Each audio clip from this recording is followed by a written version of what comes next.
Big TV survey మొన్న ఈ మధ్యన గతంలో జరిగినటువంటి కొన్ని సర్వేల్లో అంటే కర్ణాటక తెలంగాణల విషయంలో అది సక్సెస్ అయింది. ఇప్పుడు ఆంధ్రప్రదేశ్కి సంబంధించి ఇస్తున్నటువంటి అంచనా తెలుగుదేశం పార్టీకి బూస్ట్ ఇచ్చింది. తెలుగుదేశం పార్టీ, జనసేన, బీజేపీల కూటమికి 116 స్థానాలు వస్తాయని అంచనా వేసింది.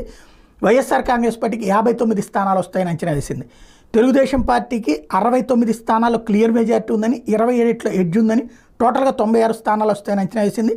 జనసేనకి 8 స్థానాలు క్లియర్గా, 8 స్థానాల్లో ఎడ్జ్ ఉందని, టోటల్గా 16 స్థానాల్లో అధికారంలోకి వస్తుందని అంచనా వేసింది. బీజేపీకి 3 స్థానాలు క్లియర్గా ఉంది, 1 స్థానంలో ఎడ్జ్ ఉంది, టోటల్గా 4 స్థానాల్లో అధికారంలోకి వస్తుంది, ఇది 4 స్థానాలు గెలుస్తుందని అంచనా వేసింది.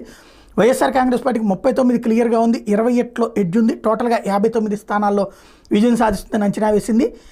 టోటల్గా అంతకుముందు తెలంగాణ అసెంబ్లీకి కానీ కర్ణాటక అసెంబ్లీ ఎన్నికలకు ముందు మా అంచనా కరెక్ట్ అని చెప్తోంది. అదే సందర్భంలో జిల్లాల వారీగా చూసుకున్నప్పుడు